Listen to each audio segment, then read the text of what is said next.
Samajwadi party के नेता स्वामी प्रसाद मौर्य हैं कि मानने का नाम नहीं ले रहे हैं। रामचरितमानस पर जारी विवाद के बीच आज स्वामी प्रसाद मौर्य ने पार्टी अध्यक्ष से मुलाकात की, लेकिन जब मीडिया से मुखातिब हुए तब उन्हें अपने बयान पर कोई पछतावा नहीं दिखा, ये कहते हुए नजर आए। तो वहीं रामचरितमानस की चौपाई से शुरू हुआ विवाद अब संतों महंतों तक जा पहुंचा है। एक और विवाद का अध्याय जारी है, तो वहीं दूसरी ओर स्वामी के विरोध में जगह जगह प्रदर्शन का दौर भी जारी है।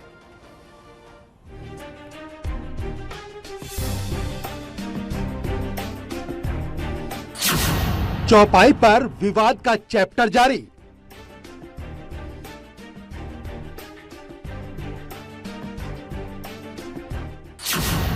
नई रामायण पर महाभारत भारी।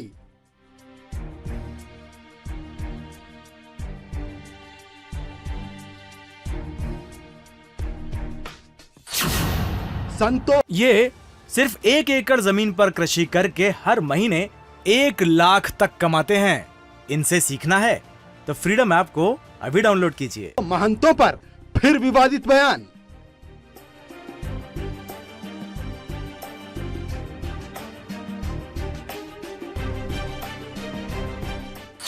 रामचरितमानस की चौपाई पर दिए बयान को लेकर समाजवादी पार्टी के नेता स्वामी प्रसाद मौर्य घिर गए हैं, लेकिन जिद ऐसी है कि मानने को तैयार नहीं है। इस विवाद के बीच एसपी नेता स्वामी प्रसाद मौर्य ने पार्टी मुखिया अखिलेश यादव से मुलाकात भी की। रामचरितमानस पर दी गई टिप्पणी को लेकर स्वामी प्रसाद मौर्य कुछ भी बोलने से बचते नजर आए और मुंह खोला तो कहा कि सही मौका आएगा तो राष्ट्रीय अध्यक्ष भी अपना पक्ष रखेंगे।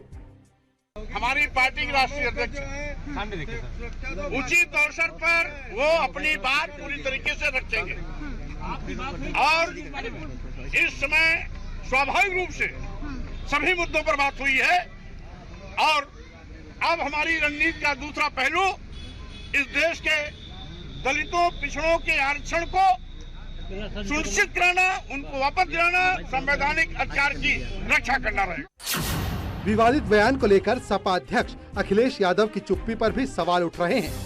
लखनऊ में कार्यक्रम में पहुंचे अखिलेश यादव से जब हमने बात करने की कोशिश की तो उन्होंने इस मुद्दे पर तो नहीं बोला, लेकिन स्वामी प्रसाद से मुलाकात पर कहा कि उन्होंने जातिगत जनगणना पर आवाज बुलंद करने की बात कही है। स्वामी प्रसाद मौर्य जी को मैंने कहा है कि जाति जनगणना के आंदोलन में आगे बढ़ें। स्वामी प्रसाद को जवाब देने के लिए ओम प्रकाश राजभर ने मोर्चा खोला और कहा कि जब ये सत्ता में रहते हैं तो पिछड़ों के हक के लिए नहीं लड़ते। आज इनका कोई नाम लेने वाला नहीं है, इसीलिए ऐसे बयान दे रहे हैं। देखिए, जब ये सत्ता में रहते हैं ना तब ये नहीं लड़ते हैं, तब पिछड़ों के हक के लिए नहीं लड़ते हैं। तब मायावती के पास 4 बार मिनिस्टर थे, 4 बार की सरकार में, तब इनको न पिछड़ा याद आया, न दलित याद आया, न रामायण याद आया, न साधु संत याद आए। तब इनको खाली बस सत्ता का मलाई याद आया।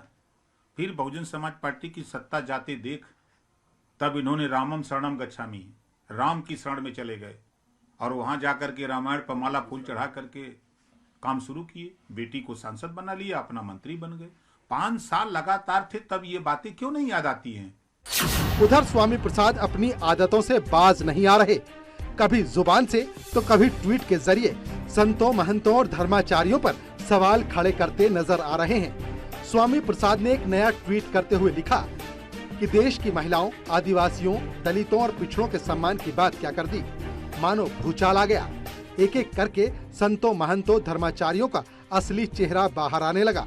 सिर नाक कान काटने पर उतर आए।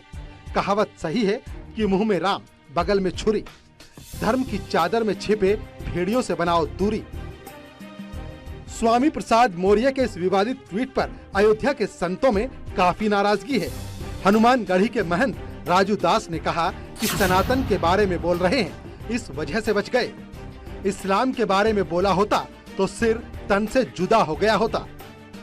उधर तपस्वी छावनी के पीठाधीश्वर जगत गुरु परमहंस आचार्य ने कहा कि एसपी और मौर्य की बुद्धि भ्रष्ट है।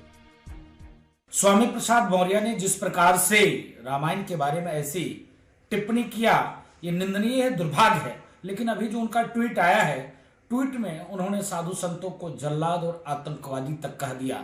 अरे महोदय, आप सनातन के बारे में बोले इसलिए आप बच गए हैं, नहीं तो इस्लाम के बारे में अभी कुछ दिन पहले नारा लग रहा था गुस्ताखी माफी यही सजा, सरतन से जुदा, सरतन से जुदा। आप देखा नुपुर शर्मा के मामले में कई लोगों के गले कट गए, तो आप सौभाग्यशाली हो कि सनातन वाले ही आपको कुछ बोले हैं, नहीं तो अगर अन्य धर्म के बारे में आप टीका टिप्पणी किए होते तो आपका सरतन से जुदा हो जाता। ये जो कह रहे हैं कि जो इनके बयान से जो लोग इनका जो है प्रतिक्रिया दे रहे हैं, उनको कहते हैं कि इनको आतंकवादी कहे, कि महाशैतान कहे, कि जल्लाद कहे। और मैं भी जो है तो इनाम घोषित करता हूं कि जो स्वामी प्रसाद मौर्य का सर कलम करेगा उसको 500 रुपया की इनाम दूंगा। अयोध्या ही नहीं, मथुरा के संतों और आम लोगों में भी स्वामी प्रसाद मौर्य के बयानों से काफी आक्रोश है। गुस्साए लोगों ने स्वामी प्रसाद मौर्य के खिलाफ गोवर्धन चौराहे पर नारेबाजी की और पुतला भी फूंका। स्वामी प्रसाद मौर्य ने दोबारा से बयान दिया है और बहुत ही गंदे शब्दों का प्रयोग हिंदू संत धर्माचार्यों के लिए किया है। यह बिल्कुल गलत है। सनातन संस्कृति और एक तो श्री राम और रामचरितमानस तुलसीदास जी पर वो उंगली उठाते हैं, और दूसरा संत धर्माचार्यों को आतंकवादी और महाशैतान जल्लाद जैसे शब्दों का प्रयोग करते हैं। ये ठीक नहीं है। सरकार को तत्काल संज्ञान में लेते हुए ऐसे लोगों के खिलाफ सख्त कार्रवाई करनी चाहिए। बहरहाल रामचरितमानस पर स्वामी प्रसाद की लगातार विवादित बयानबाजी आग में घी का काम कर रही है। संतों के साथ ही अब आम लोगों में भी नाराजगी देखने को मिल रही है। खैर, स्वामी प्रसाद की कपोल कल्पना से समाजवादी पार्टी को कितना फायदा होगा, ये तो वक्त ही तय करेगा। Bureau report, news 18।